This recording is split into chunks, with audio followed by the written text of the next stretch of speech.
भगवान शंकर द्वारा लक्ष्मी को वरदान अश्व रूप बने हुए भगवान विष्णु के द्वारा अश्व रूप लक्ष्मी को पुत्र की प्राप्ति, लक्ष्मी का पुनः अपने स्वरूप को प्राप्त होना।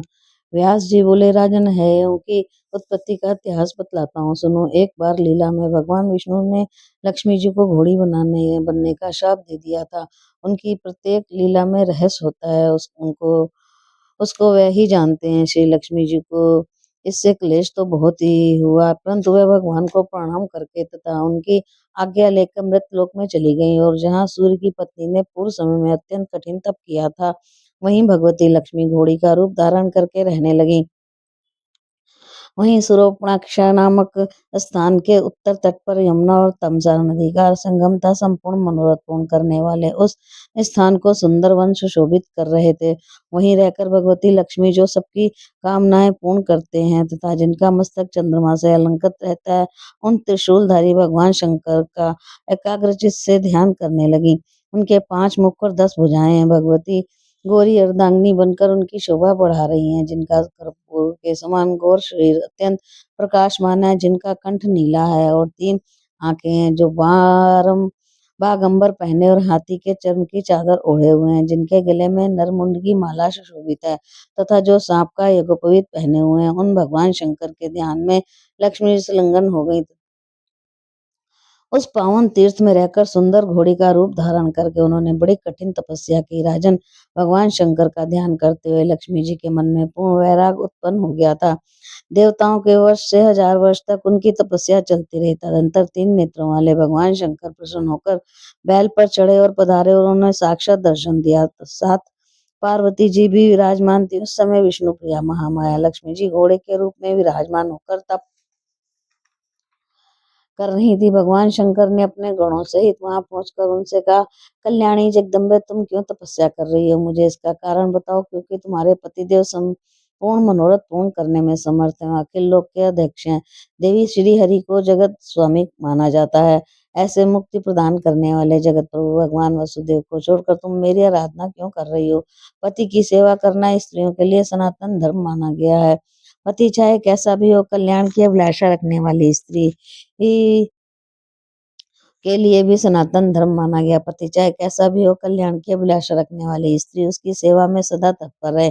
फिर नारायण तो सबके लिए निरंतर परम पूज्य सिंधु जे, ऐसे देवेश्वर श्री हरि को छोड़कर तुम क्यों मेरी उपासना कर रही हो? लक्ष्मी जी ने कहा, आशुतोष, महेशान, शिव और देवेश कहलाने वाले दया सिंधु, मेरे पति देव ने मुझे शाप दे दिया है।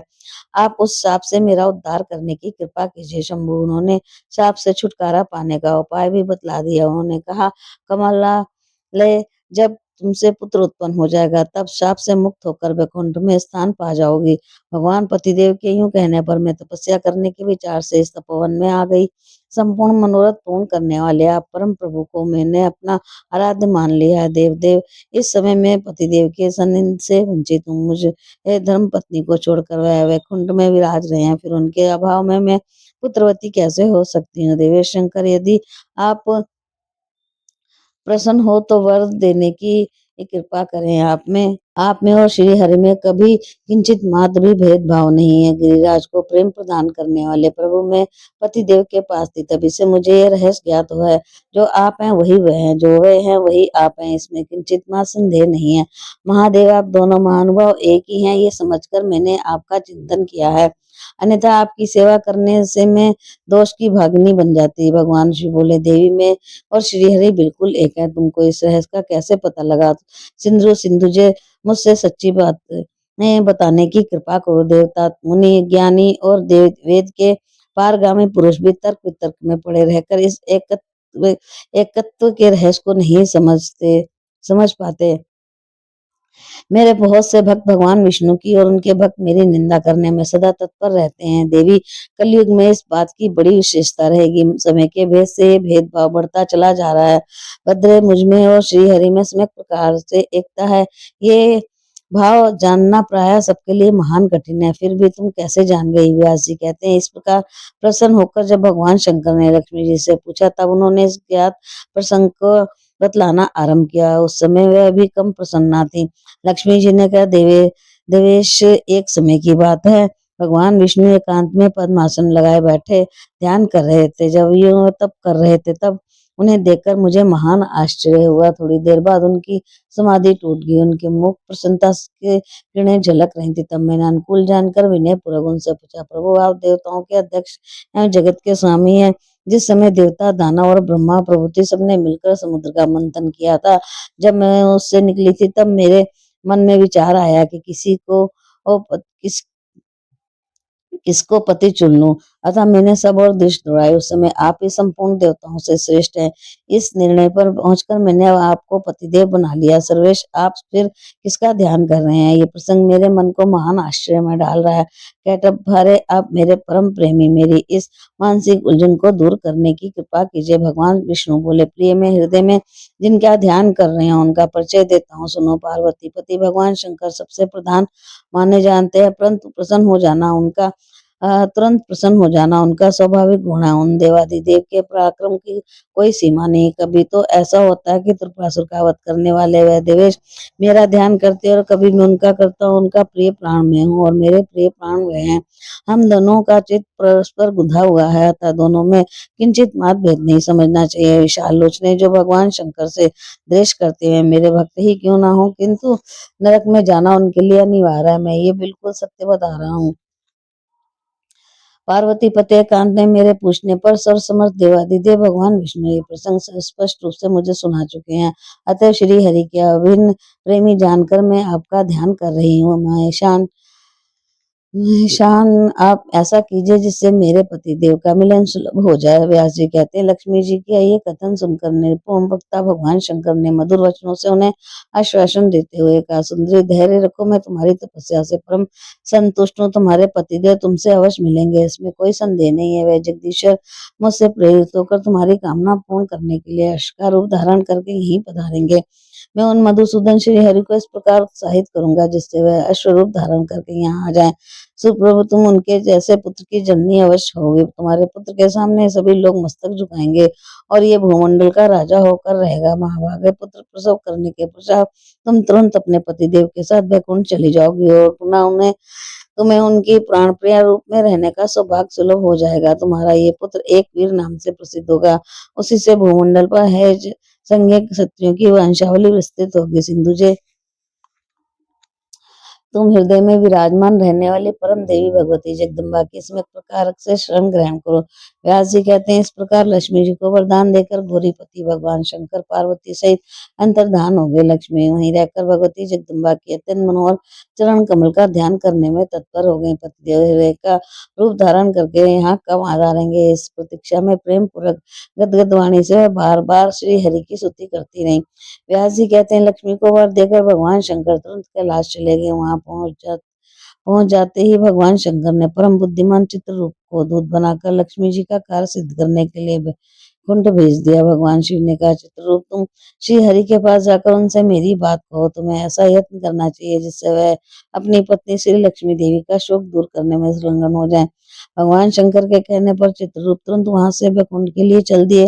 वैकुंठ बड़ा ही उत्तम धाम है। वहां से वैष्णव पुरुष निवास करते हैं। भांति भांति के दिव्य वृक्षों और सैकड़ों बावलियों में से उसकी अनुपम शोभा हो रही है। वहां सर्वत्र दिव्य हंस, सारस, मोर, सुगे और कोयल दृष्टि गोचर हो रहे हैं। पताकाओं से सुशोभित ऊंचे ऊंचे भवन उसकी शोभा बढ़ा रहे हैं। नाचने और गाने वाले दिव्य कलाकारों से वह स्थान परिपूर्ण है। परिजात उसे सुशोभित किए हुए बकुल, अशोक, तिल और चंपा की पंक्तियां उसे मनोहर बनाए हुए हैं। पक्षीगण कानों को सुख देने वाली मीठी बोली बोल रहे हैं। वहां जाने पर चित्ररूप को भगवान विष्णु का भवन दिखाई पड़ा।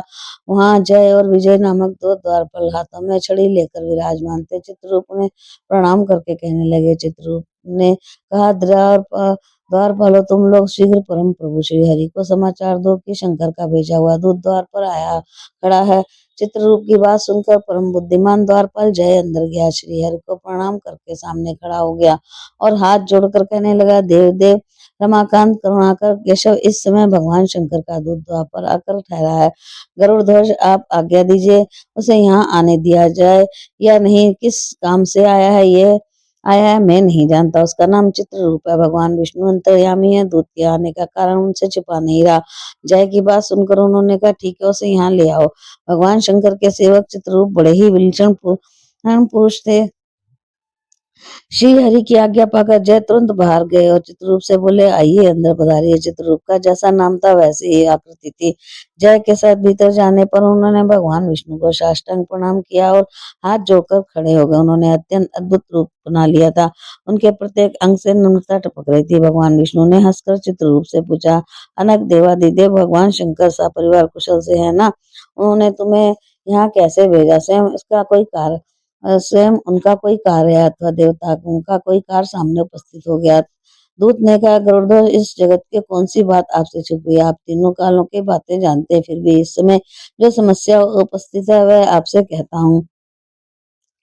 विभो भगवान शंकर ने आपको उसे जानने के लिए मुझे यहाँ भेजा है। प्रभु मैं उन्हीं के कथानुसार आपसे कह रहा हूँ। देवेश उन्होंने यह कहा है कि विभो आपकी भार्या लक्ष्मी देवी यमुना और तमसा नदी के संगम पर तपस्या कर रही है। संपूर्ण कामनाएं सिद्ध करने वाली वे देवी घोड़ी का रूप धारण करके इस समय वहां पधारी है। देवता मानव यक्ष और किन्नर प्राय सभी उनका ध्यान करते हैं। जगत में कोई भी मनुष्य उनकी कृपा के बिना सुखी नहीं हो सकता। पुंडरीकाक्ष है फिर आप अपनी इन पत्नी का परित्याग करके क्या सुख पा रहे हैं? जगत पते दुर्लभ और निर्धन व्यक्ति भी अपनी स्त्री की रक्षा करता है। वो फिर आपने जगत पर प्रभुत्व रखने वाली लक्ष्मी देवी का त्याग क्यों कर दिया? जिसकी भार्या जगत में दुख से समय व्यतीत करती है, संसार में उसके जीवन को धिक्कार है। शत्रु भी ऐसे व्यक्ति की निंदा करते हैं। आप अपनी पत्नी से दूर हैं, ऐसी स्थिति में अत्यंत खिन्न उन देवी को तथा आपको देखकर स्वार्थी शत्रु रात दिन हंसेंगे। देवेश लक्ष्मी में सभी शुभ लक्षण विद्वान है। वह बड़ी सुंदरी और सुशीला है। उचित तो यही है कि आपके पास रहें और उनके साथ आपका आनंद पूर्वक समय व्यतीत हो। सुंदर मुस्कान वाली उन प्रिय पत्नी को पाकर आप सुख से रहें। आप महाभाग लक्ष्मी के पास जाएं, उन्हें आश्वासन देकर अपने स्थान पर ले आवें। जगत में किसी की भी सत्ता लक्ष्मी के बिना स्थिर नहीं रह सकती। आप कृपया सभी अश्व का रूप धारण करके रमा देवी के पास पधारे। पुत्र उत्पन्न हो जाने पश्चात उन देवी को लेकर बैकुंठ में आ जाएं। व्यास जी कहते हैं जन्मेजय चित्र रूप की बात सुनकर भगवान विष्णु ने कहा बहुत ठीक ऐसा ही होगा। फिर उन्होंने चित्ररूप को शंकर के पास जाने की आज्ञा दे दी। दूत के चले जाने पर भगवान विष्णु सुंदर अश्व का रूप धारण करके बैकुंठ से चल पड़े। लक्ष्मी जी ऋषि का रूप बनाकर वहां तपस्या कर रही थी। वह वहां पहुंच गए। जाकर देखा लक्ष्मी देवी वहां अश्व रूप में विराजमान थी। लक्ष्मी की दृष्टि भी भगवान विष्णु पर पड़ी। वह तुरंत भगवान पहचान गई कि ये मेरे पतिदेव साक्षात विष्णु ही मुझ पर कृपा करके अश्व का रूप धारण करके पधारे हैं। उनकी आंखों से आंसू छलक आए। यमुना और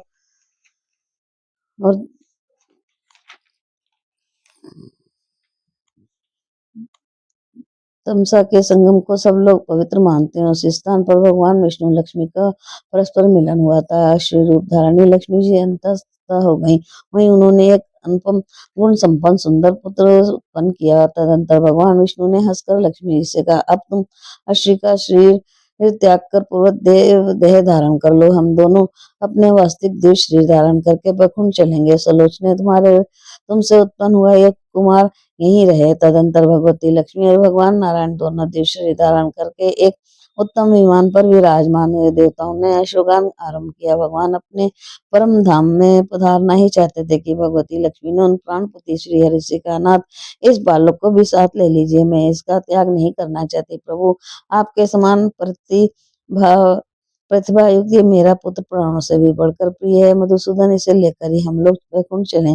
श्री हरि बोले प्रिय वारा ने इस अवसर पर खेत प्रकट करना तुम्हारे लिए अवांछनीय है। ये बालक आनंद पूर्वक यहाँ रह सकता है क्योंकि इसके भरण पोषण की व्यवस्था पहले से ही मैं कर चुका हूँ।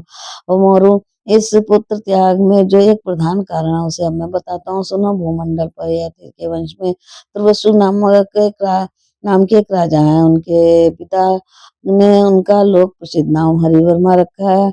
इस समय वह नरेश पुत्र की इच्छा से पवित्र तीर्थ में तपस्या कर रहे हैं। उन्हें तो करते हुए पूरे 100 वर्ष व्यतीत हो चुके हैं। कमलालय ये उन्हीं राजा हरिवर्मा के लिए मैंने ये पुत्र उत्पन्न किया है। शुभ्र राजा के पास जाकर हम लोग उन्हें ये यहाँ भेज देंगे। प्रिय और पुत्र की अभिलाषा रखने वाले उन्हीं नरेश को ये बालक सौंप देना है। ये स्नेह पूर्वक इसे अपने घर ले जाएंगे। व्यास जी कहते हैं, इस प्रकार प्यासी भार्या लक्ष्मी को आश्वासन देकर तथा बालक की रक्षा का समुचित प्रबंध करके भगवान विष्णु उत्तम विमान पर बैठे हुए वैकुंठ पधारे और श्री लक्ष्मी जी के साथ विराजमान थी। अध्याय 18 और 19। लक्ष्मी पुत्र एक वीर चरित्र। लक्ष्मी एक वीर का चरित्र जन्मेजय ने कहा, मुनिवर व्यास जी, इस विषय में मुझे महान आश्चर्य है कि भगवान के द्वारा जन्मते ही बालक त्याग दिया गया। निर्जन वन में इस असहाय पुत्र को किसने संभाला? इस छोटे से बालक को बाघ, सिंह आदि हिंसक पशु क्यों नहीं उठा ले गए? कृपा बतलाइए। व्यास जी कहते हैं, राजन, ज्यों ही भगवान लक्ष्मी नारायण उस स्थान से ओझल हुए कि चंपक नामक एक विद्याधर वहां आ पहुंचा। उसके साथ एक मदालसा नाम की उसकी सुंदरी पत्नी भी थी। घूमते फिरते हुए उत्तम रथ पर बैठे हुए वहां आ गए। उसने देखा कि अनुपम बालक पृथ्वी पर पड़ा हुआ है, उसका कोई सहायक नहीं दिखता। देव कुमार के समान उसकी कांति है, बड़े आनंद से खेल रहा है। उस तब चंपक ने रथ से उतरकर तुरंत उस बालक को उठा लिया। उस समय उससे इतना हर्ष हुआ मानो कोई निर्धन व्यक्ति धन की निधि पाकर प्रसन्न हो गया हो। कामदेव की तुलना करने वाला ये बालक उत्पत्ति के समय भी अत्यंत मनोहर जान पड़ता था। चंपक ने उसे उठाकर अपनी पत्नी मदालसा को सौंप दिया। मदालसा ने जब उस बालक को लिया तब प्रेम से उसका सिर पुलकित हो गया। उसके आनंद की सीमा न रही। उसने मुंह चूमकर उस बालक को हृदय में से चिपका लिया। भरत प्रसन्नतापूर्वक हृदय से चिपकाने और चूमने के पश्चात मदालसा ने उसे अपना पुत्र मानकर गोद में ले लिया। तदंतर वह दोनों स्त्री पुरुष रथ पर जा बैठे। बालक मदालसा की गोद में था। तब उस सुंदरी भार्या ने हंसकर अपने पतिदेव चंपक से पूछा, कांत, ये बालक किसका है? इसे किसने वन में छोड़ दिया है? हो न हो ये भगवान शंकर ने ही मुझे ये पुत्र प्रदान किया है। चंपक ने कहा, प्रिय, इन सर्वज्ञ पुरुष हैं। मैं अभी जाकर उनसे पूछता हूँ कि ये बालक देवता है, दानव है अथवा गंधर्व। इनसे आज्ञा पाकर ही मैं वन में मिले इस बालक को मैं अपना पुत्र बनाऊंगा। मेरे विचार से उनसे बिना पूछे कोई भी कार्य करना अनुचित है। इस प्रकार कहकर चंपक अपनी स्त्री और उस बालक के सहित तुरंत अमरावती को प्रस्थित हो गया। हर्ष के उद्रेक से उनके नेत्र खिल उठे थे। वहां पहुंचकर चंपक ने इंद्र के चरणों में प्रीति पूर्वक मस्तक झुकाया और बालक को सामने उपस्थित करके हाथ जोड़कर बैठ गया। तदनंतर उसने उनसे पूछा, देवेश्वर, यमुना और तमसा नदी के संगम को परम पावन तीर्थ मानते हैं, वहीं कामदेव के समान कांति वाला ये बालक मुझे प्राप्त हुआ है। शचीपते, ये बालक किसका पुत्र है? इसे क्यों वहां छोड़ दिया गया है? आपकी आज्ञा हो तो मैं इस बालक को अपना पुत्र बना लूं। इस अत्यंत सुंदर बालक से मेरी पत्नी भी स्नेह करती है। धर्मशास्त्रों में ऐसा कथन है कि सर्वदा कृत्रिम पुत्र भी बनाया जा सकता है। इंद्र बोले, महाभागे बालक अश्वरूपधारी भगवान विष्णु का पुत्र है। इसकी जननी स्वयं भगवती लक्ष्मी है। इस परम तपस्वी बालक का नाम है हे ययाति के वंशज राजा दुर्वासु को वह ये पुत्र प्रदान करना चाहते हैं। तो वसु बड़े धार्मिक धनेश हैं। श्रीहरि उन्हें पुत्र प्राप्ति के लिए अपनी पवित्र तीर्थ में जाने की आज्ञा देंगे। भगवान की आज्ञा पाकर राजा तो उसके यहाँ वहां पहुंचने से पहले ही तुम उस मनोहर बालक को लेकर वहां पहुंच जाओ और इसे वहीं रख दो। विलंब करने से ठीक नहीं होगा। कारण बालक ना मिलेगा तो राजा तो अत्यंत दुखी हो जाएंगे। भूमंडल पर यह बालक एक वीर नाम से प्रसिद्ध होगा। वैसे कहते हैं, राजन देवराज इंद्र की बात सुनकर चंपक उसी क्षण बालक को लेकर वहां से चल पड़ा और उसे जहां से उठाया था वहीं ले जाकर रख दिया। तदनंतर विमान पर बैठकर वह अपने घर लौट गया। उसी समय जगत गुरु भगवान नारायण लक्ष्मी जी के साथ विमान पर बैठे तब करते हुए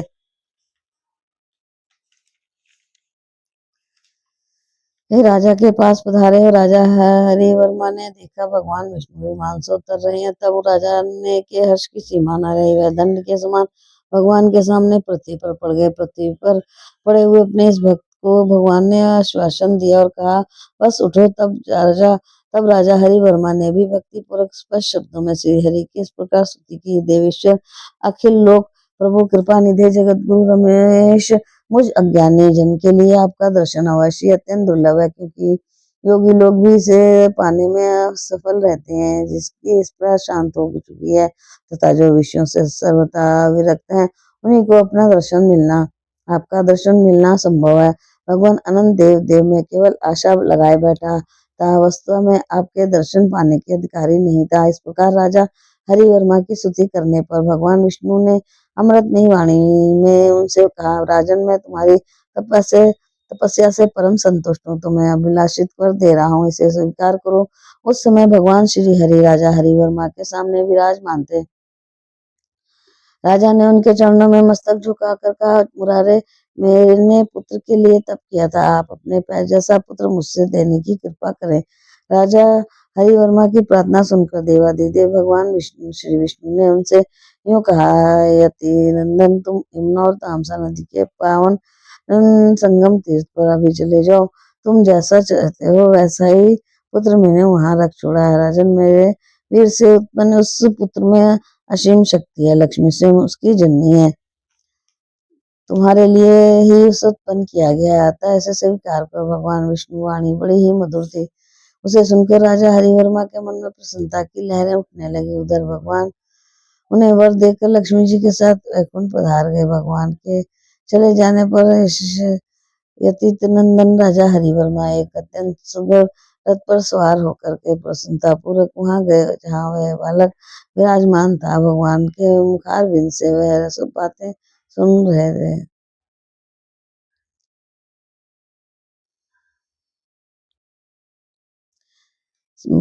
भगवान के मुखारविंद से वह सब बातें सुन ही चुके थे। वहां जाने पर हरिवर्मा ने उस अत्यंत मनोहर बालक को देखा जो जमीन पर खेल रहा था तथा एक हाथ से पकड़कर पैर के अंगूठे को धीरे धीरे चूस रहा था। उसकी चांदी की समान कांति लक्ष्मी के उधर से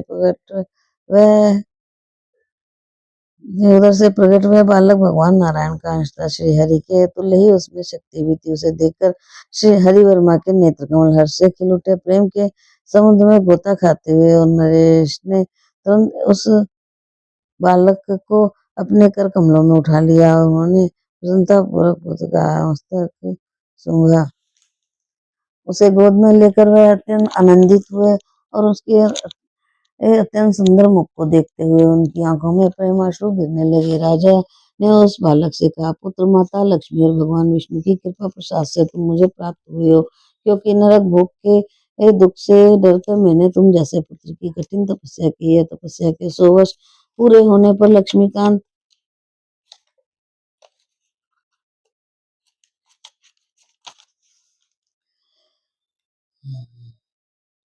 भगवान होने पर लक्ष्मीकांत भगवान नारायण ने संसारिक सुख भोगने के लिए तुमको पुत्र बनाकर मुझे सौंपा है। लक्ष्मी तुम्हारी जननी है, उन्होंने तुम्हें उत्पन्न करके मेरे लिए छोड़ दिया है। स्वयं भगवान विष्णु के साथ वह वैकुंठ पधार गई। उस माता को धन्यवाद है जो तुम जैसे हंसमुख बालक को गोद में देकर आनंद मनाएंगे। पुत्र, तुम संसार सागर से पार करने के लिए नौका स्वरूप आओ। भगवान नारायण तुम्हारे निर्माता है। इस प्रकार वह राजा हरिवर्मा प्रसन्नता पूर्वक उस पुत्र को लेकर नगर के लिए प्रस्थित हुए। अभी राजा नगर के निकट पहुंचे ही थे कि यह समाचार पाकर उनका मंत्रिमंडल और प्रजावर्ग आगवानी के लिए तैयार हो गया। पुरोहितों को साथ लेकर भेंट की सामग्री लिए तथा सुतंदीजन और गायों के साथ सब उनके सामने आगवानी के लिए पहुंचे। नगर में पहुंचने पर राजा हरिवर्मा ने बातचीत करके तथा सबकी ओर दृष्टि दौड़ाकर प्राय सबका आश्रित किया। नागरिक सम्यक प्रकार से उनका स्वागत करने के लिए तैयार थे। जब राजा हरिवर्मा ने पुत्र को लेकर नगर में प्रवेश किया तब मार्ग में उनके ऊपर चारों ओर से खीलों और फूलों की वर्षा होने लगी। प्रजा के द्वारा यूं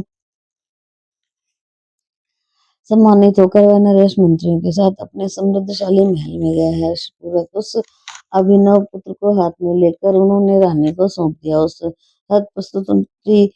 की प्रस्तुत पुत्र की कांति कामदेव की तुलना कर रही थी। महाराज हरिवर्मा की रानी भी बड़ी साध्वी थी। उन्होंने उस अभिनव पुत्र को गोद में लेकर राजा से पूछा, महाराज, कामदेव के समान सुंदर यह सुजन पुत्र आपको कहाँ से प्राप्त हुआ? कांत, आप शीघ्र बताने की कृपा करें, आपको किसने ये सुंदर पुत्र प्रदान किया है?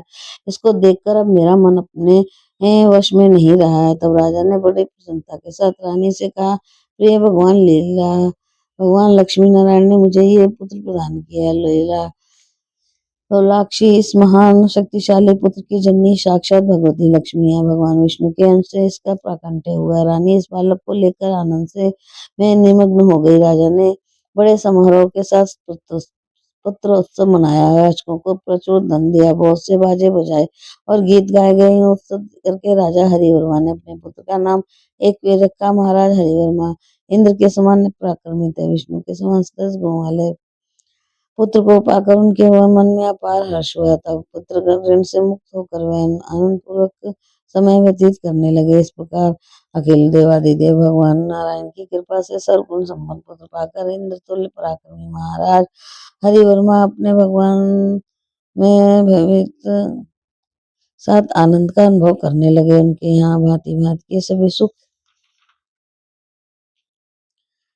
सामग्रियां प्रस्तुत रहती थी। व्यास जी कहते हैं, राजन फिर महाराज हरिवर्मा ने बालक का जात कर्म आदि सभी संस्कार संपन्न किया। उसके लालन पालन की पूर्ण व्यवस्था की। बालक बड़ी शीघ्रता से प्रतिदिन बढ़ने लगा। इस प्रकार पुत्र जनित संसारिक सुख पाकर उन महात्मा जनित संसारिक सुख पाकर उन महात्मा नरेश ने अपने मन में यह अनुभव कर कि अब मेरे तीनों ऋण चुक गए। छठे महीने में बालक का विधि पूर्वक अन्नप्राशन किया गया। तीसरे वर्ष में मुंडन संस्कार हुआ। प्रत्येक संस्कार में ब्राह्मणों के समय प्रकार की पूजा कही। उन्हें तरह तरह से धन दिए गए, गौएं दी गई। विविध दानों से अन्य वयस्कों को भी संतुष्ट किया गया। 11वें वर्ष में राजा ने एक पवित्र संस्कार कराकर उसको धनुर्धर पढ़ाने की व्यवस्था की। जब राजा हरिवर्मा ने देखा राजकुमार ने धनुर्विद्या सीख ली और राजधर्म के सभी प्रकारों से भली भांत अवगत हो गए, तब उनके मन में आया कि अब इसका राज्याभिषेक कर दिया जाए। फिर तो पुरुषार्थ योग में बड़े आदर के साथ अभिषेक में आने वाली सभी सामग्रियां एकत्र की गई। तब संपूर्ण शास्त्र के पारगामी दिव्य वेदज्ञ ब्राह्मण बुलाए गए। एवं नरेश ने राजकुमार का विधिवत अभिषेक संपन्न किया।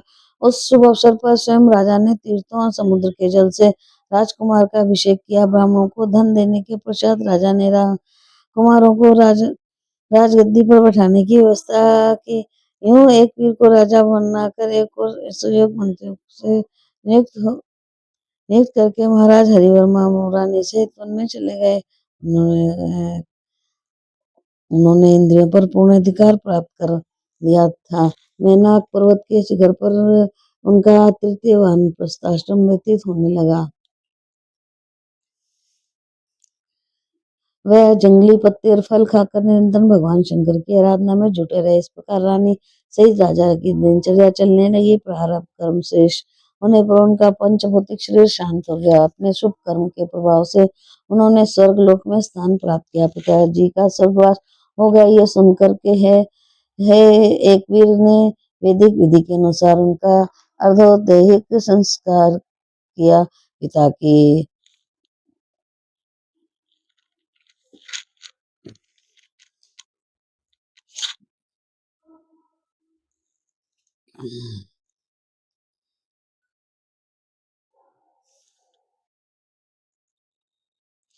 बड़े से उस प्रकार पुत्र महात्मा नरेश ने अपने अब ये मेरे तीनों ऋण चुक गए हैं। छठे महीने में बालक का विधि पूर्वक अन्नप्राशन किया। तीसरे वर्ष में मुंडन संस्कार हुआ। प्रत्येक संस्कार में ब्राह्मणों को समय प्रकार से पूजा की गई। उन्हें तरह तरह के धन दिए गए, गौएं दी गई। विविध दानों से अन्य याचकों को भी संतुष्ट किया गया। 11वें वर्ष में राजा एक पवित्र संस्कार कराकर उसका धनुर्वेद पढ़ाने की व्यवस्था की गई। जब राजा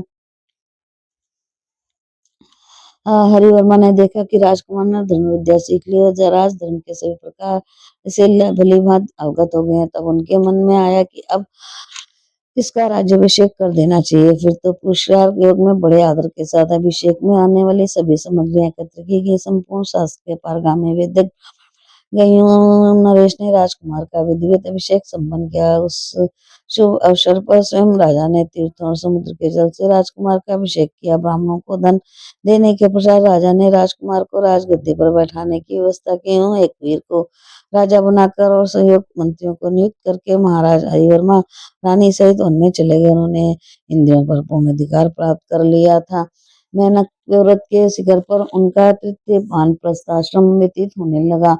वह जंगली पत्ते और फल खाकर निरंतर भगवान शंकर की आराधना में जुटे रहे। इस प्रकार रानी सहित राजा की दिनचर्या चलने लगी। प्रारब्ध कर्म शेष होने पर उनका पंचभौतिक शरीर शांत हो गया। अपने शुभ कर्म के प्रभाव से उन्होंने स्वर्ग लोक में स्थान प्राप्त किया। पिताजी का स्वर्गवास हो गया ये जानकर है एक वीर ने वैदिक एक अनुसार उनका अर्धोदैहिक संस्कार किया। पिता के सभी क्रियाएं संपन्न हो जाने पर वह मेधावी राजकुमार उनसे मिले हुए राज्य पर शासन करने लगे। वह बड़े धर्म पुरुष थे। सर्वोत्कृष्ट राज्य के अधिकारी होने पर उन्हें तरह तरह के भोग सुलभ हो गए। मंत्रिमंडल उनका बड़ा सम्मान करता था। एक बहाने की बात है, प्रतापी राजा एक दिन बहुत से मंत्री कुमारों के साथ घोड़े पर सवार होकर गंगा के तट पर गए। ऐसा गए देखा फलों और फूलों से लदे हुए मनोहर वृक्ष वहां शोभा पा रहे हैं। कोकिलों की ध्वनि और भौरों की गुनगुनाहट हाट से उन वृक्षों की अनुपम शोभा हो रही है। वहां मुनियों के अनेक दिव्य आश्रम थे। निरंतर वेद ध्वनि हो रही थी। हवन के धुएं से आकाश भर गया था। जहां तहां मृगों के छोटे छोटे बच्चे छलांग कर रहे थे। धान की बहुत सी पकी क्यारियां थी। ग्वालिनियां उन खेतों की रक्षा पर नियुक्त थी। फले हुए कमलों से सुशोभित बहुत से सरोवर का मन को लुभाने वाले वन में ये दृष्टि गोचर हुआ। अशोक, चंपा और कटहल, बिल्कुल तिल, नीम, फूले हुए परिजात, साकू, ताल और तामल आदि वृक्षों पर उनकी यही दृष्टि पड़ी। कुछ दूर आगे बढ़ने पर उन्हें एक खिला हुआ कमल दिखाई दिया। उस कमल से बड़ी उत्कट गंध निकल रही थी। राजा एक वीर ने देखा वहीं जलज के दक्षिण भाग में कमल के समान नेत्र वाली एक सुंदरी कन्या रो रही है। उनके शरीर की कांति सोन जैसी थी। मनोहर केश से शंकर के समान ग्रीवा थी। होंठ ऐसे जान पड़ते थे मानो बिंबा फल। वो कमर पतली थी, नासिका बड़ी सुंदर थी। उसके प्राय सभी अंग मनोहर थे। वह सखी से दूर होकर अत्यंत दुख पूर्वक विलाप कर रही थी। उसकी आंखों से आंसू गिर रहे थे। उस निर्जन वन में वह फूट फूट कर रो रही थी। जान पड़ता था मानो क्रूरी पक्षी विलाप कर रही हो। ऐसी स्थिति में पड़ी हुई कन्या को देखकर राजा एक दिन उनसे शोक का कारण पूछा।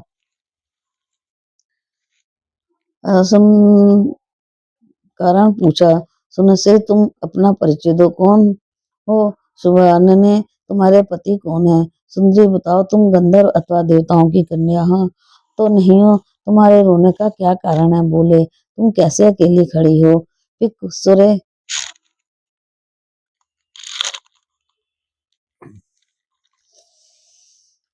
तुम्हें यहाँ किसने छोड़ रखा है? इस समय तुम्हारे पति देवता पिता कहाँ चले गए हैं? अब तुम मेरे सामने अपने दुख का कारण व्यक्त करने की कृपा करो। मैं समय प्रकार से तुम्हारा दुख दूर करने के लिए तैयार हूँ। तनगी, निश्चित है मेरे राज में किसी को भी दुख नहीं सताते। इसमें ना चोर का भय है और ना राक्षस का ही। मैं ही इस भूमंडल का नरेश हूँ। मेरे शासनकाल में भयंकर उत्पातों का होना असंभव है। कहीं किसी को बाघ अथवा सिंह भी किंचित मात्र भय नहीं पहुंचा सकते। वह मोरो वामोरो, असहाय होकर तुम क्यों विलख रही हो? तुम्हें क्या दुख है? मुझसे बतलाओ कांते। जगत में प्राणियों की दैविक एवं मानसिक अत्यंत कठिन दुख को दूर करना मेरा प्रधान कर्तव्य है। इस अद्भुत व्रत का मैं बड़ी तत्परता से पालन करता हूँ। विश्वास रोचने, बताओ तुम्हारे मानसिक चिंता मैं अवश्य दूर कर दूंगा। इस प्रकार राजा एक वीर के कहने पर उनकी बात सुनकर उस मधुर भाषिणी कन्या ने उनसे कहा, राजन सुनिए, मैं अपने शोक का कारण बतला रही हूँ। राजन, विपत्ति ना हो तो प्राणी क्यों रोए? महाबले, मैं अपने रोने का कारण बता रही हूँ। आपके राज्य से अत्यंत एक परम धार्मिक राजा रहते हैं। उनका नाम रैब्य है। उनकी स्त्री रुक्म रुक्म रेखा नाम से प्रसिद्ध है। राजा को कोई संतान नहीं थी। रानी रुक्म रेखा बड़ी सुंदर, कार्यकुशल, पतिव्रता, संपूर्ण शुभ लक्षणों से संपन्न है। पुत्र के अभाव में दुखी होकर उन्होंने राजा रैम्ब से कहा, स्वामी, मेरे इस जीवन से क्या प्रयोजन है? इस व्यर्थ जीवन को धिक्कार है, क्योंकि संतानहीन बंध्या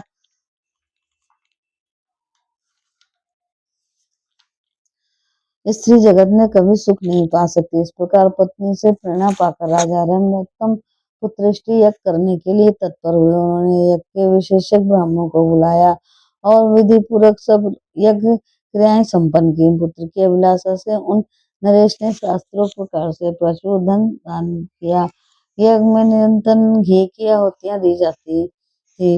अग्निदेव बड़ी तेजी से प्रज्वलित हो रहे थे। तदनंतर यज्ञ अग्नि से एक सुंदरी कन्या निकल आई। वह सभी शुभ लक्षणों से पूर्णतः संपन्न थी। जब वह मनोहर कन्या अग्नि से प्रकट हुई तब होता ने उसे अपने पास बिठा लिया। तत्पश्चात उन्होंने उस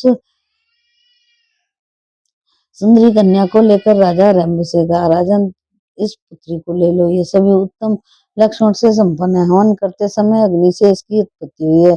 ये ऐसी जान पड़ती है मानो मरुन की एक लड़ी हो। जगत में ये कन्या एकावली नाम से प्रसिद्ध होगी। भोपाल पुत्र की तुलना करने वाले इस कन्या को पाकर तुम सुखी हो जाओगे।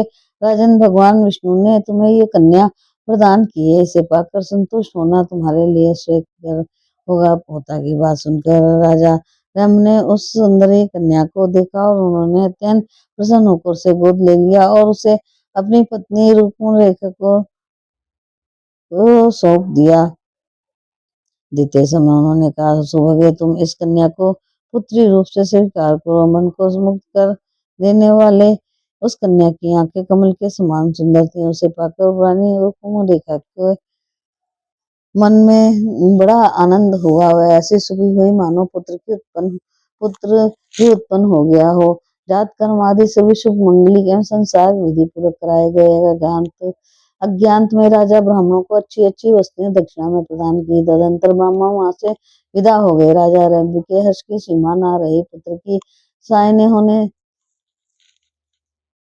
पुत्र के सयाने होने से जैसे प्रतिदिन माता को हर्ष होता है, रानी रुक्मरेखा भी वैसे ही आनंद का अनुभव करने लगी। उस समय पुत्रवती रानी के मन में हर्ष का पता न था।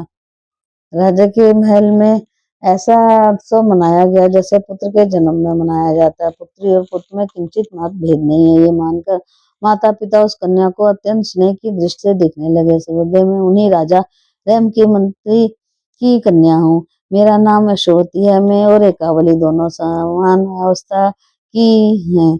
राज रैम ने राजकुमारी के साथ खेलने के लिए मुझे नियुक्त कर रखा है। एकावली सदा मेरे साथ रहती है। हम दोनों रात दिन प्रेम पूर्वक जहाँ तहाँ घूमा करती है। एकावली को यहाँ सुगंधित कमल दिखाई पड़ते हैं, प्रायः वहीं चली जाती है। अत्यंत कहीं भी उसे सुख नहीं मिलता है। एक समय की बात है, गंगा के तट पर बहुत दूर कमल खिले हुए थे। राजकुमारी सखियों सहित मेरे साथ घूमती हुई वहां चली गई। तब मैंने राज रैम से कहा, राजन आपकी लाडली कन्या कावली कमलों को देखते हुए बहुत दूर निर्जन वन में चली जाती हैं। इससे राजा रम ने अपनी कन्या को दूर जाने के लिए मना कर दिया। साथ ही उन्होंने घर पर ही बहुत से जलाशय तैयार करवा दिए और उनमें कमल लगवा दिए। कमल खिल गए, उन पर चारों ओर भंवरे गूंजने लगे। इतने पर भी कमलों में आसक्ति होने के कारण राजकुमारी बाहर चली जाती। उस समय राजा रैम की आज्ञा से बहुत से रक्षक हाथों में शस्त्र लेकर उसके साथ जाया करते थे। वह तथा दूसरी सखियां भी साथ रहती थी। इस प्रकार वह सुंदरी राजकन्या मनोरंजन के लिए गंगा के तट पर निरंतर आती जाती रहती थी। वो अध्याय 20 और 21। राजकुमारी एकावली का चरित्र। एकावली का काल केतु के द्वारा हरण। एक वीर के द्वारा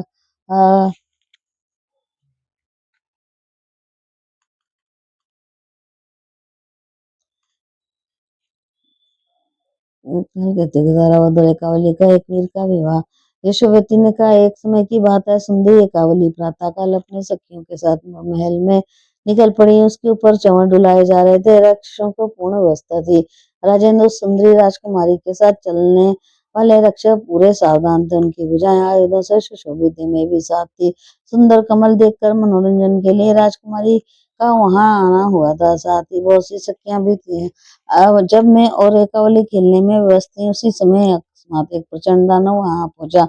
उसका नाम कालकेतु था। बहुत से राक्षस उसके साथ थे। सहस्त्री राक्षसों की भुजाएं प्रगी तलवार गदा धनुष बाण और तोमरों से सुसज्जित थी। राजकुमारी एकावली का रूप बड़ा मनोहर था। दुष्ट कालकेतु की आंखें उस पर गड़ गईं।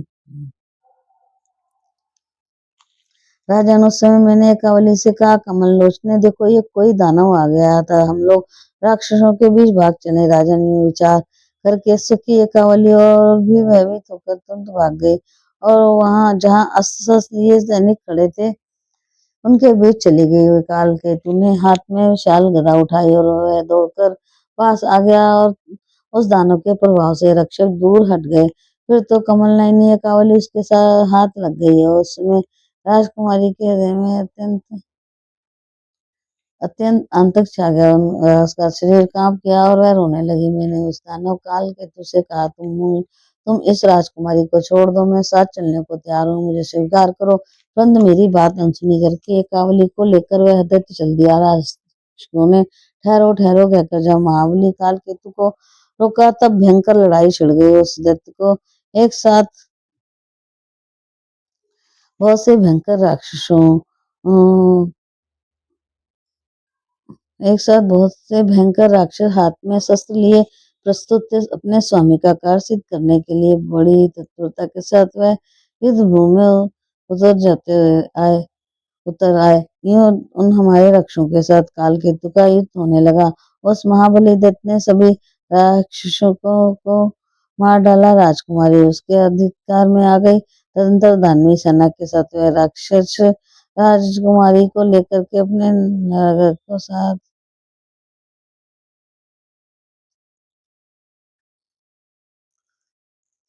राजकुमारी उसके सत्कार में आ गई। दानवी सेना के साथ एक राक्षस वह राक्षस राजकुमारी को लेकर अपने नगर को जाने लगा। काल केतु के अधिकार में पड़ी हुई राजकुमारी रो रही थी, उसे देखकर मैं भी साथ लग गई।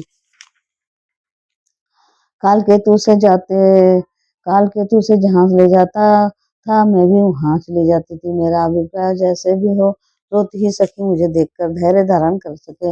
ऐसा भी हुआ भी ऐसा ही। जब सखी एकावली ने मुझे अपने साथ देखा तब उसके हृदय में कुछ शांति आ गई।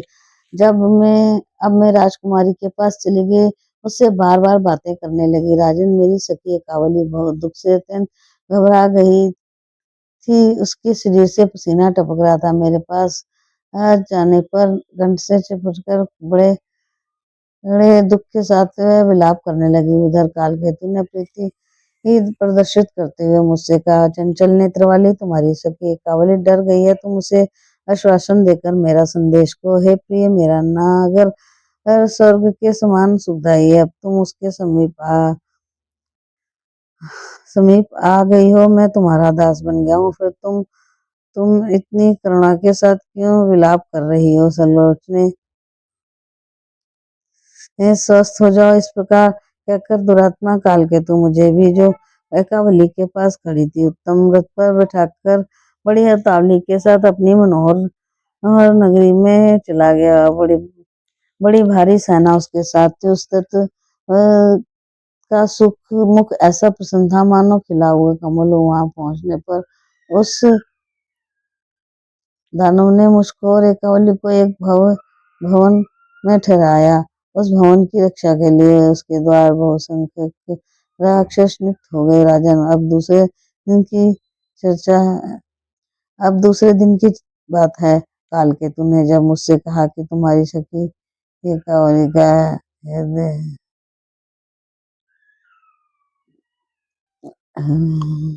उसने कहा, तुम्हारी सखी एकावली विरह से घबरा गई है, वह बालिका निरंतर चिंता में डूबी रहती है, तुम इसे समझा दो। सुंदर काम और वाली कांते, तुम मेरी पत्नी बनकर इच्छानुसार सुख भोगो।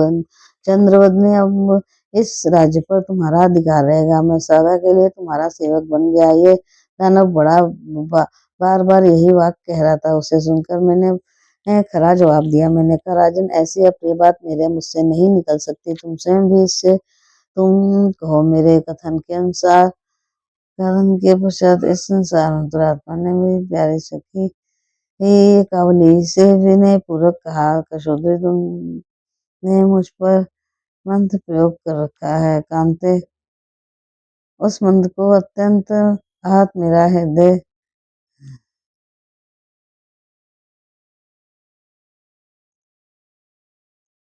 कशोदरी, तुमने मुझ पर मंत्र प्रयोग कर रखा है। कांते, इस मंत्र से अत्यंत आहत मेरा हृदय अब तुम्हारे अधीन है, अतः अब मैं तुम्हारे वशीभूत हो चुका हूँ, इसमें कोई संशय नहीं है। कल्याणी, तुम मुझसे मुझे पति बनाकर इसे सफल करो। एकावली ने कहा, राजकुमार है बड़े भाग्यशाली पुरुष हैं, कि उन्हीं के साथ मेरा विवाह करने के लिए पिताजी ने निश्चय कर लिया है। मैं अपने मन में उन्हें वरण कर चुकी हूँ। फिर कन्या के लिए जिस सनातन धर्म का पालन करना अनिवार्य है, उसका परित्याग करके अब मैं कैसे दूसरे को पति बनाऊं? तो हमारा ये शास्त्रीय सिद्धांत तुमसे भी छिपा नहीं है कि पिता कन्या को जिसे सौंपना चाहे उसी को कन्या अपने पति बनाए।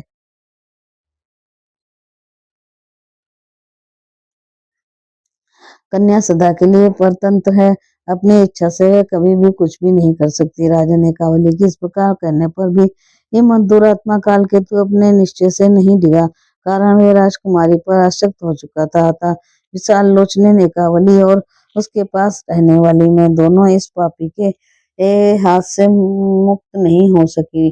काल केतु का नगर पाताल की एक गंधर्व में है, वहाँ अनेक प्रकार की कठिनाइयां दृष्टिगोचर होती हैं। वहीं काल केतु का भी किला है, चारों तरफ खाइयां बनी हैं, अनेकों पहरेदार पहरा दे रहे हैं। वहीं मेरी प्राण पर सखी एकावली अत्यंत कष्ट के साथ समय व्यतीत कर रही है। उसी के वजह से असीम दुख में पड़ी हुई मैं यहाँ इस प्रकार बिलख रही हूँ। एक वीर ने कहा, और आने मुझे महान आश्चर्य तो ये हो रहा है कि इस दुराचारी काल केतु के नगर से तुम यहाँ कैसे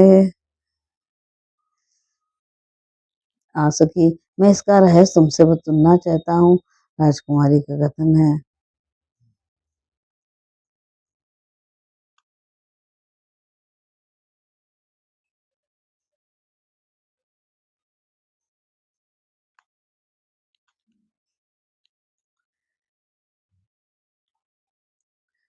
गोचर हो रही है। काल के दुर्गा किला चढ़ाव से खाइयां घर पहरा दे रहे हैं। वहीं प्राण पड़े सखी एकावली अत्यंत कष्ट के साथ समय व्यतीत कर रही है। उसी के बारे में असीम दुख में पड़ी हुई इस प्रकार की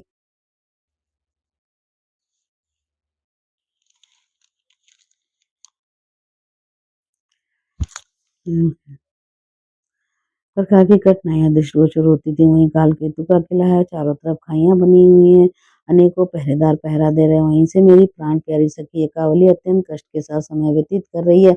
उसी के भी से असीम दुख में पड़ी हुई मैं यहाँ इस प्रकार विलख रही हूँ। एक वीर ने कहा, और आने मुझे महान आश्चर्य तो ये हो रहा है कि इस दुराचारी काल केतु के नगर में तुम यहाँ कैसे आ सके। मैं इसका रहस्य तुमसे सुनना चाहता हूँ। राजकुमारी का कथन है कि मेरे पिता ने एक के साथ कन्यादान करने की बात निश्चित कर ली है। तुम्हारी ये युक्ति भी मुझे महान संदेशप्रद प्रतीत हो रही है। मेरा भी नाम राजा है, इस नाम के दूसरे कोई नरेश नहीं है। तुम्हारी सुंदर आंखों वाली सखी मेरे लिए ही तो नहीं कह रही है। शुभ ब्राह्मणी, तुम मेरे इस संदेह को दूर करो, तदंतर मैं इस अधम राक्षस को मारकर एक कवली को वश ले आऊंगा। सुव्रते, तुम यदि काल केतु का स्थान जानती हो तो मुझे दिखा दो। एकावली के पिता राजा रंभ को तुमने ये समाचार जनाया है या नहीं? राजकुमारी बड़ा ही कष्ट सह रही हैं, जिसकी ये ऐसी प्यारी कन्या का अपहरण हो जाए और वह जान ना सके, ये कितने आश्चर्य की बात है। तो राजा रब यदि जानते हैं तो फिर उन्होंने राजकुमारी को छुड़ाने के लिए यत्न क्यों नहीं किया? कन्या कारागार में कष्ट भोग रही है, जानकर राजा कैसे स्थिर बैठे हैं? वह शक्तिहीन तो नहीं हो गए? सूरत है, तुम शीघ्र ही इसका कारण बताने की कृपा करो। अब मेरे हृदय में यह अभिलाषा जाग उठी है कि मैं उस सुंदरी को अत्यंत संकट से छुड़ाकर अब कब सुखी देखूं। मैं तुमसे सुनना चाहता हूँ, काल केतु की अत्यंत दुर्गम नगरी में जाने का क्या उपाय है? पर पहले ये बताओ कि तुम उस असीम कष्ट को पार करके यहाँ कैसे आ गई? यशोवती बोली, राजन, मैं बचपन से ही भगवती जगदम्बा के बीज मंत्र का ध्यान पूर्वक जप करना चाहती हूँ। वह सिद्ध ब्राह्मण की कृपा से मुझे मंत्र प्राप्त हुआ था। राजन, मैं जब काल केतु के बंदी गृह में थी तब वहां मैंने इस बीज मंत्र का चिंतन आरंभ कर दिया हूँ। तो प्रचंड पराक्रम वाली देवी चंडी का आराधना मैं निरंतर करती ही रहती हूँ। उपासना करने पर भगवती बंधन से मुक्त कर देंगी, ये निश्चित है। भक्तों पर कृपा करने वाली यह शक्ति देवी सब कुछ देने में पूर्ण समर्थ है, जो अपनी सामर्थ्य से जगत का सृजन और पालन करती है तथा कल्प के अंत में संसार का संहार भी जिन पर ही निर्भर है। वह भगवती निराकार और निराश्रय है, वह सर्व स्वरूप में ही एवं सर्वव्यापक भी है। मैं ऐसा मन में सोचकर जो विश्व की अधिष्ठात्री हैं, जिनका कल्याण में सौम्य विग्रह है, जो लाल रंग के वस्त्र धारण किए रहती हैं तथा जिनकी आंखों से लालिमा झलकती रहती है, उन भगवती जगदम्बा का ध्यान करने लगी। मन ही मन भगवती के उक्त रूप का स्मरण करके मैं बीज मंत्र का जप करने लगी। समाधि लगाकर देवी की उपासना में 1 महीने तक बैठी रही। फिर तो मैं मेरी भक्ति से संतुष्ट होकर भगवती चंडिका ने स्वप्न में मुझे दर्शन दिए। उन्होंने अमृतमयी गाने से मुझसे कहा, क्यों सोई हुई हो, उठो और अभी गंगा के पावन तट पर चली जाओ। प्रधान नरेश है, वहीं पधारने वाले हैं। उन महाभाव नरेश का नाम एक वीर है। संपूर्ण शत्रुओं को कुचल देने की शक्ति रखने वाले वह बड़े अच्छे विद्वान हैं। मुनिवर दत्तात्रेय ने मेरे बीज मंत्र का उन्हें भली भांत अभ्यास करा दिया था। अपार भक्ति के साथ राजा एक वीर मेरी उपासना में निरंतर लगे रहते हैं। उनके मन से मैं कभी अलग नहीं होती। वह सदा मेरी पूजा में संलग्न रहते हैं। संपूर्ण भूतों में एकमात्र मुझे ही यह देखना उनकी निश्चित धारणा है। मेरी उपासना के सिवा वह और कुछ जानते ही नहीं। उन्हीं महामती भुआल के द्वारा तुम्हारा संकट दूर होगा। भगवती लक्ष्मी उनकी माता है। घूमते हुए गंगा के तट पर आकर वह तुम्हारे रक्षक बन जाएंगे। उन राजा एक वीर के हाथों काल के तीर का मृत का ग्रास बन जाएगा और माननीय कावल्य बंधन से मुक्त हो जाएगी। तत्पश्चात संपूर्ण शास्त्र के पारगामी उन्हीं सुंदर राजकुमारी के साथ एकावली के विवाह की व्यवस्था तुम करवा देना। इस प्रकार स्वप्न में मुझसे कहकर देवी अंतर्धान हो गई और मेरी भी नींद टूट गई, तुरंत टूट गई। तदंतर स्वप्न की सारी घटना तथा देवी की आराधना की बातें मैंने राजकुमारी एकावली को ये क्या सुनाई। सुनकर वह कमल नयनी मुख मंडल प्रसन्नता से खुल उठा। अत्यंत संतुष्ट होकर पवित्र मुस्कान वाली उस सखी ने मुझसे कहा, प्रिय तुम शीघ्र वहां पहुंचकर मेरा कार्य सिद्ध करने में तत्पर हो जाओ। भगवती की वाणियां हो गया, उनकी कृपा से हम दोनों ही अवश्य बंधन से मुक्त हो जाएंगे। राजन सुखी एकावली के यूं प्रेम पूर्वक आदेश देने पर मैंने निश्चय कर लिया कि अब इस स्थान से चल देना ही श्रेयकर है। राजकुमारी फिर मैं तो उसी क्षण चढ़ पड़ी। मुझे किसी ने रोका टोका नहीं। परम आराध्य भगवती की कृपा से मार्ग की जानकारी तथा शीघ्र चलने की शक्ति भी मुझे तुरंत प्राप्त हो गई थी। ये सब मेरे दुख के कारण है जो मैं बता चुकी। वीर, जैसे मैंने अपना परिचय दिया वैसे ही अब तुम भी बताओ, तुम कौन हो और तुम्हारे पिता का क्या नाम है। व्यास जी कहते हैं, राजन प्रतापी नरेश एक वीर भगवती लक्ष्मी के सुपुत्र हैं। यशोवती की बात सुनकर उनका कमल जैसा मुख प्रसन्नता से खिल उठा। वह उससे कहने लगे, राजा एक वीर ने कहा, आरंभो रो, तुमने विशद रूप से जो मेरा वृतांत बताया वह सुनो। मैं ही है हूँ, मेरा नाम एक वीर है। लक्ष्मी जी मेरी माता है। तुमने सर्वप्रथम अपनी सखी एकावली की संपूर्ण जगत के रूप को तिरस्कृत करने वाले रूप का वर्णन किया है। उसे मेरा मन विहल हो उठा है। तदनंतर तुमने जो ये कहा है कि काल केतु दत्त के सामने एकावली ने कहा है कि मैं है को वर्ण कर चुकी हूँ, उसके उनके सिवा दूसरे किसी को मैं स्वीकार नहीं कर सकती, तो ये बिल्कुल निश्चित है। तनमंगी राजकुमारी के इस कथन से तो मैं अब उसका दास ही बन गया। कुछ सुखी शांत ये बताओ, इस अवसर पर मुझे क्या करना चाहिए। सुलोचना तुरंतमा काल केतु के स्थान से मैं बिल्कुल अपरिचित हूँ। विशालाक्षी, मैं तुमसे उपाय जानना चाहता हूँ। मुझे ये वहां पहुंचाने में तुम पूर्ण समर्थ हो तथा तुम्हारी सुंदरी सखी एकावली जहाँ रहती है वहां मैं शीघ्र जा सकूँ, ऐसी व्यवस्था करो। राजकुमारी एकावली तुम्हारी प्रिय सखी राक्षस के अधीन होकर उसे अत्यंत दुख सहने पड़ते हैं। तुम निश्चय ये समझो कि मैं अभी उस राक्षस को मारकर उसे छुड़ा लाऊंगा। मेरे प्रयास से राजकुमारी के सभी संकट टल जाएंगे और वह तुम्हारे नगर में लौट आएगी। फिर मैं राजकुमारी एकावली को उसके पिता के पास पहुंचा दूंगा। उसके बाद परम तपस्वी राजा रम अपनी पुत्री का विधिवत विवाह कर सकें। प्रिय बंदे, तुम्हारे सहयोग से मेरी ये मनचाही बातें पूर्ण हो सकती हैं। अतः तुम शीघ्र ही कैलाल केतु की नगरी दिखाकर मेरा पराक्रम दिख लो। परवर्णी तो पराई स्त्री को अपनाने वाले उस पापी राक्षस को जिस किस प्रकार भी मारने में मैं सफल हो सकूं, वैसा ही यत्न करो। सबसे पहले तो तुम काल केतु के दुर्गम नगर का मार्ग मुझे दिखा दो। व्यास जी कहते हैं, राजकुमार एक वीर की ये प्रिय वाणी सुनकर यशोवती का मुख प्रसन्नता से खिल उठा। काल केतु की नगरी में जाने के लिए बड़े आदर के साथ अब यशोवती एक वीर को उपाय बतलाने लगी। उसने कहा, राजेंद्र, भगवती का बीज मंत्र सिद्धि प्रदान करने वाला है, तुम उसकी दीक्षा ले लो। तत्पश्चात मैं अभी तुम्हें काल केतु की नगरी, जिसमें बहुत से राक्षस पहरा दे रहे हैं, दिखाऊंगी। महाभाग, वहां मेरे साथ चलने की लिए तुम्हें तैयार हो जाना चाहिए। साथ में विशाल सेना भी ले लेनी चाहिए, क्योंकि वहां युद्ध का होने की निश्चित संभावना है। काल केतु बड़ा पराक्रमी दैत्य है, बहुत से बलवान राक्षस उसके पास है। मंत्र का अभ्यास करके ही तुम मेरे साथ चलो। मैं पापी काल केतु का ही नगरी का मार्ग दिखाने की पूरी चेष्टा करूंगी। राजन, अब उस दुराचारी को शीघ्र ही मारकर मेरी सखी को बंधन से मुक्त कराना तुम्हारा परम कर्तव्य है। अश्वती का कथन सुनकर एक वीर ने उस क्षण मंत्र की दीक्षा ले ली। दत्तात्रेय जी ज्ञानियों में शिरोमणि माने जाते हैं। संयम वश वहाँ उनका शुभागमन हो गया।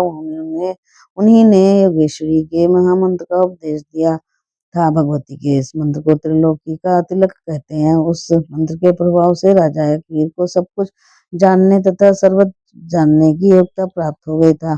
काल केतु के अत्यंत दुर्गम नगर के लिए वह तुरंत प्रस्तुत हो गए। वह नगर राक्षसों द्वारा इस प्रकार सुरक्षित था मानो सर्प पाताल की रक्षा कर रहे हो। यशोवती और एक विशाल सेना के साथ एक वीर उसके समीप पहुंच गए। उन्होंने आते देख काल केतु के दूत भय से घबरा उठे था। बड़ी उतावली के साथ चिल्लाते हुए सभी काल केतु के पास पहुंच गए। उस समय वह दैत्य कावली के पास बैठकर तरह तरह से प्रार्थना कर रहा था। दूतों ने समझ लिया कि तुम्हारा ये स्वामी काम से मोहित हो गया है, अतः उससे वे कहने लगे। दूत बोले, राजन, इस कामनी के साथ आने वाली यशोवती नामक एक स्त्री आ रही है, उसके साथ कोई एक राजकुमार भी है। महाराज, पता नहीं वह इंद्रपुत्र जयंत है अथवा शंकर कुमार कार्तिकेय। एक बड़ी भारी सेना लेकर बल के विमान में मत हुआ वह आ रहा है। राजन, अब आप सावधान हो जाएं, युद्ध का अवसर सामने आ गया है। उस देव पुत्र के साथ युद्ध कीजिए अथवा इस कमल नयनी से स्नेह छोड़ दीजिए। राजन, शत्रु सेना निकट आ गई है, केवल 3 ही योजन दूर है। आप शीघ्र सजग हो जाइए, रणधुंदुभी बजाने की आज्ञा दे दीजिए। व्यास जी कहते हैं, दूतों की बात सुनकर काल केतु क्रोध से मूर्छित सा हो गया। उसके पास बहुत से राक्षस शस्त्रधारी सैनिकों के साथ विद्वान थे। उसने कहा, राक्षसों, तो तुम सब लोग हाथ में अस्त्र शस्त्र लेकर शत्रु के सामने जाओ। यूं राक्षसों के जाने की आज्ञा देकर काल केतु ने बड़ी नम्रता के साथ एकावली से पूछा। उस समय ये राजकुमारी अत्यंत दुखी होकर विवशता पूर्वक के निकट ही बैठी हुई थी। कालकेतु ने उससे कहा, तन्मयी, ये कौन आ रहा है? तुम्हारे पिता हैं अथवा कोई अन्य पुरुष? कृशोद्री, तुम्हें लेने के लिए सेना सहित आने वाले इस व्यक्ति का सच्चा परिचय बताने की कृपा करो। संभव है तुम्हारा पिता मेरे से आतुर होकर तुम्हें लेने के लिए आ रहे हो। मैं यदि जान जाऊं कि तुम्हारे पिताजी हैं तो मैं संग्राम नहीं करूंगा, बल्कि उन्हें सादर घर पर ले आऊंगा और रत्न वस्त्र एवं सुंदर घोड़े भेंट देकर उनका स्वागत करूंगा। मेरे घर पधारने पर सम्यक प्रकार से उनका अतिथि सत्कार होगा, और यदि कोई दूसरा राजा होगा तो तीखे तीरों से उनके प्राण हर लिए जाएंगे। ये निश्चय है कि महात्मा काल की प्रेरणा से मरने के लिए ही वह यहाँ आ रहा है। आते हुए लाक्षी, बताओ कि मैं साक्षात काल हूँ, मुझमें अपार बल है, कोई मुझसे जीत नहीं सकता। मेरे इस प्रभाव को न जानकर किस मूर्ख का यहाँ आना हो गया? कावली ने कहा, महाभाग, इतनी शीघ्रता से ये कौन आ रहा है? मैं नहीं जानती। अभी तक किसी को मैं ये मालूम नहीं कि मैं तुम्हारे यहाँ बंधन में पड़ी हूँ। ना ये मेरे पिता हैं और ना मेरे भाई। दूसरा ही कोई महान पराक्रमी पुरुष हो सकता है। किस देश से यहाँ आ रहा है ये भी निश्चित रूप से मैं नहीं जानती। काल केतु दत्त ने कहा, ये दूत इस प्रकार कह रहे हैं कि तुम्हारी सखी यशोवती का ही सारा प्रयत्न है, वही इस वीर को साथ लेकर आ रही है। कांता कुमारी वह सखी कार्य करने में बड़ी कुशल जान पड़ती है, और यह कहाँ गई है दूसरे किसी से तो मेरी शत्रुता है नहीं जो मेरे विरोध में खड़ा हो सके। व्यास जी कहते हैं, इस प्रकार बातचीत हो रही थी कि दूसरे दूत वहां आ पहुंचे। काल केतु घबरा घर पर बैठा था, अत्यंत भय के साथ उन्होंने दूतों ने उससे कहा, महाराज, आप जैसे निश्चिंत बैठे हैं, अब शत्रु सेना बिल्कुल निकट आ पहुंची है। आप एक बहुत विशाल सेना के साथ शीघ्र नगर से बाहर पधारिए। दूतों की बातें सुनने के पर महाबली काल केतु तुरंत तत्पर सवार होकर अपने नगर से निकल पड़ा। इतने में ही प्रतापी एक वीर भी घोड़े पर चढ़े हुए सामने आ पहुंचे। अब दोनों में इस प्रकार युद्ध छिड़ गया मानो इंद्र और वृत्रासुर लड़ रहे हो। युद्ध आरंभ होने पर भांति भांति के अस्त्र शस्त्र चलने लगे। उन अस्त्रों से दिशाएं चमकने लगी। उस समय कतारों के हृदय में महान आतंक छा गया था। तदंतर एक वीर ने गदा से मार कर काल केतु के प्राण हर लिए। हुए दानव इस प्रकार पृथ्वी पर गिरा मानो ब्रज का मारा हुआ पर्वत हो। काल केतु की मृत्यु होते ही शेष सभी राक्षस भागकर जहां तहां छिप गए। वैसे उनका कलेजा कांप रहा था। तब यशोवती शीघ्र एकावली के पास आ पहुंची। उसके मन में असीम आनंद भरा तो उसने मधुर वाणी से कवली से आश्चर्ययुक्त वचन कहा, सके इधर पधारो, देखो ये दानव महाभाग एक वीर के प्रयास से सदा के लिए सो गया है। ये बड़े बुद्धिमान पुरुष हैं, इन्होंने बड़ी कठिन लड़ाई लड़ी है। इस समय वह राजा एक वीर अत्यंत थक जाने के कारण बाहर द्वार पर ही विराज रहे हैं। उनके मन में तुम्हें देखने की प्रतीक्षा लगी हुई है, कारण तुम्हारे रूप और गुणों की बात वह सुन चुके हैं। राजकुमारी, उस परम सुंदर राजकुमार को देखने की कृपा करो। उन परम राजकुमार से तुम्हारे विषय में गंगा के तट पर मैं बात कर चुकी हूँ। बातचीत के प्रभाव से ही वे तुम पर पूर्ण अनुरक्त हो गए हैं और तुमको देखने के लिए अत्यंत उत्सुक हैं। यशोवती की बात सुनकर राजकुमारी कंवली के मन में जानने की बात तो जच गई, परंतु अभी वह कुमारी थी, अतः उस सब भय से घबरा उठी। उसके मन में पर्याप्त संकोच था। उसने सोचा, मैं एक कुंवारी कन्या कैसे राजकुमार का मुख देखूंगी। यूं शादी चिंता में व्यस्त हो गई। यशोवती के साथ लेकर पालकी पर बैठी और चल दी। वह द्वार पर पहुंच गई। उसका मुख उदास था, वह मैली साड़ी पहने हुए थी। विशाल नेत्रों वाली राजकुमारी आ गई। ये देखकर राजकुमार एक वीर ने उनसे कहा, तन्नोई रसुंदो, तुम्हें देखने के लिए मेरे नेत्र प्यासे हैं। एक वीर अत्यंत आतुर थे और एक कावली लज्जा से गड़ी जा रही थी। ये देखकर नीति की पूर्ण जानकार तथा श्रेष्ठ पुरुषों के मार्ग का अनुसरण करने वाली यशोवती ने एक वीर से कहा, राजकुमार, इसके पिता भी इसे तुम्हें ही को देना चाहते हैं। ये राजकुमारी तुम्हारे अधीन होगी और उसके साथ तुम्हारा मिलन होगा, यह निश्चित है। किंतु राजन, कुछ समय की प्रतीक्षा करके तुम अब पहले ही इसके पिता के पास पहुंचाने की व्यवस्था करो। इसके पिता ही इस वैवाहिक विधि संपन्न करके तुम्हारे साथ इसका विवाह कर देंगे। यशोवती की बात धर्मात्मा एक वीर ने सत्य मान लिया था। यशोवती और कावली को वो साथ लेकर सेना सहित राजा रंभ के स्थान पर गए। राजा रंभ के स्थान पर गए। पुत्री के आने का समाचार सुनकर रंभ प्रेम पूर्वक मंत्रियों के साथ उनकी अगवानी के लिए आगे बढ़े। बहुत दिनों के पश्चात मलिन वस्त्र धारण करने वाली पुत्री उन्हें दृष्ट गोचर हुई। फिर यशोवती ने विस्तार पूर्वक सभी बातें अपने पिता को बतलाई।